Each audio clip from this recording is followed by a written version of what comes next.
नमस्कार मित्रों, स्वागत है न्यूबॉर्न पर। मैं हूं ज्ञानवती पाल। आज की वीडियो में मैं लेकर आई हूं माता तुलसी के विवाह की एक पौराणिक कथा। तो इसे सुनने से पहले आप सभी को देव दीपावली, देव उठावनी एकादशी की बहुत बहुत शुभकामनाएं और बधाइयाँ। तो आइए सुनते हैं माता तुलसी के विवाह की पौराणिक कथा।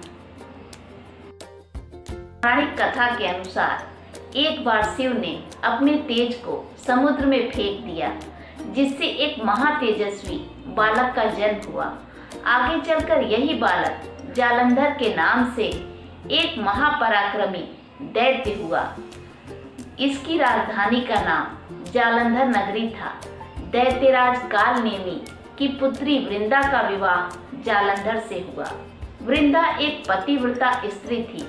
महापराक्रमी दैत्य जालंधर अपनी सत्ता के मद में चूर होकर लक्ष्मी जी को पाने की कामना हेतु युद्ध करने लगा, परंतु समुद्र से ही उत्पन्न होने के कारण माता लक्ष्मी ने उसे भाई के रूप में स्वीकार किया।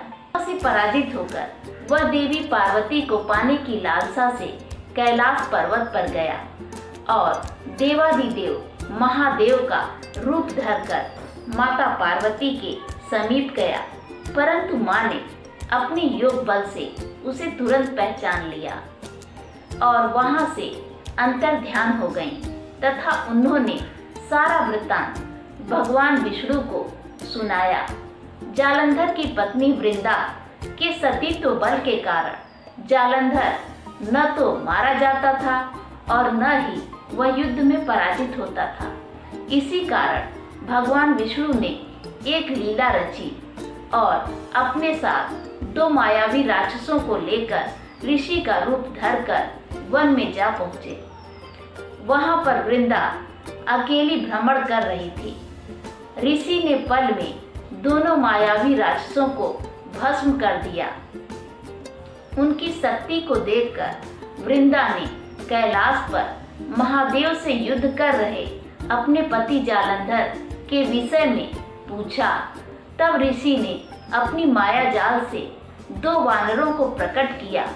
एक वानर के हाथ में जालंधर का सिर तथा दूसरे वानर के हाथ में जालंधर का धड़ था।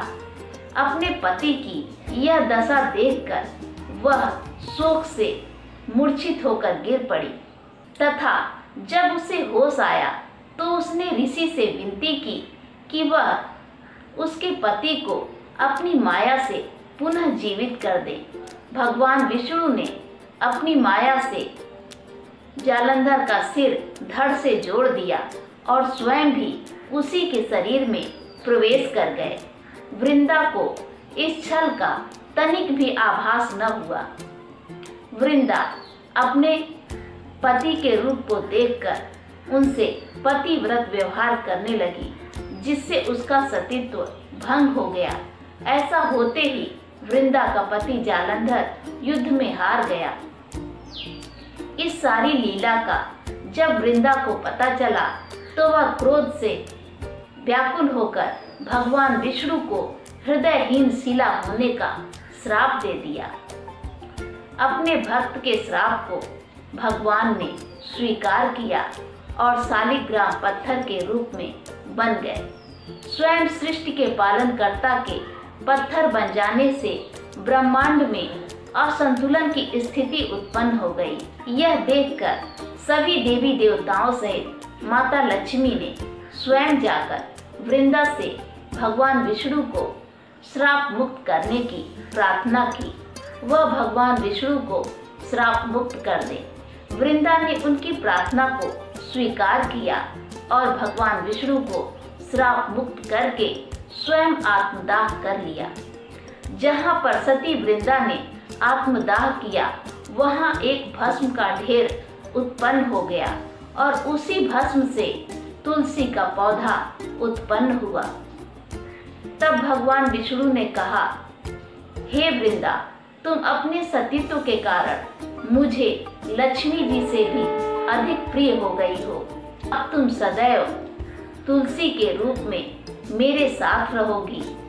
तब से प्रत्येक वर्ष चातुर्मास की समाप्ति के बाद कार्तिक मास में श्री हरि विष्णु जी जब जागते हैं तब देव प्रबोधिनी एकादशी के दिन तुलसी विवाह के रूप में मनाया जाता है और जो भक्त इस दिन विधि विधान से विवाह को करता है या आचार्य जी के द्वारा कराता है उसे यश और कीर्ति की प्राप्ति होती है।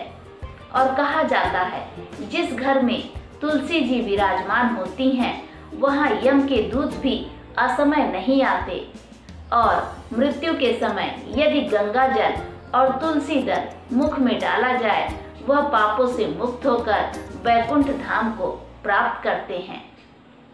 मित्रों, यह थी तुलसी विवाह की पौराणिक कथा।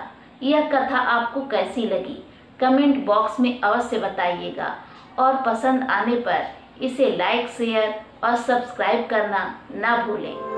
आपके एक लाइक से हमें ढेर सारा मोटिवेशन मिलता है इससे बेहतर और कुछ अच्छी वीडियोस बनाने के लिए।